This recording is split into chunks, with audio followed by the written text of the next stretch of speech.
మరి లెక్కలు అడిగేటప్పుడు అన్నిటి లెక్కలు అడగాలి. ఒకప్పుడు ఏముంటుందంటే ఎవరికి లెక్కలు తెలియకుండే, ఈరోజు యువకులకంతా లెక్కలు తెలుసు. ఈ తెలంగాణ రాష్ట్రం నుంచి పన్నుల రూపేణ సెంట్రల్ గవర్నమెంట్ కడుతున్నటువంటి ₹1 సెంట్రల్ గవర్నమెంట్ మనకి ఇస్తుంది ఎంత అంటే 35 పైసలు మాత్రమే. మిగతా 65 పైసలు మనకు ఇబ్బందులు అవుతా ఉన్నాయి. మన పక్క రాష్ట్రానికి మనకంటే ఎక్కువ ఇస్తా ఉంది. ఎందుకింత తారతమ్యము? ఎందుకంటే ఆడ వాళ్ళ మిత్ర బంధం ఉంది కాబట్టి. మరి బీహార్కి ₹1 ఇస్తే ₹6 ఇస్తా ఉంది. మరి అక్కడ ₹6 ఇచ్చి వాళ్ళని ఆదుకుంటా ఉన్నారు. మన తెలంగాణ రాష్ట్రంలో మరి ఒక డ్యాములు జాతీయ హోదా చేయరు. ఇక్కడ రావాల్సినటువంటి ఎన్నో సెంట్రల్ స్కీమ్స్ని పరిపూర్ణంగా అందజేయరు. కాబట్టి లెక్కలు అడిగేటప్పుడు అన్ని లెక్కలు కూర్చుందాం.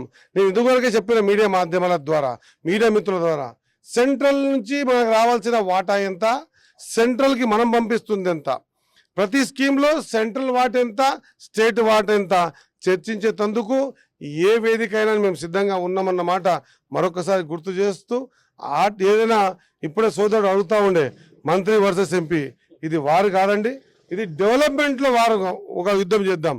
మేమెంత తెస్తున్నాం, మీరెంత తెస్తారు, మాకంటే మీదే పై చేయి ఉండని వద్దంటలేం, అది మీరు చెప్పుకోండి.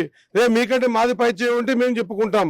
సెంట్రల్ స్టేట్ కలిసి వెనుకబడ్డ ఈ అమర్చింత మండలము మరి టౌన్కి కావాల్సినటువంటి కనీస వసతులలో ఎవరి షేర్ ఎంత తెచ్చామో మీరు ఏ విధంగా చెప్పినా కూడా సిద్ధంగా ఉన్నామన్నమాట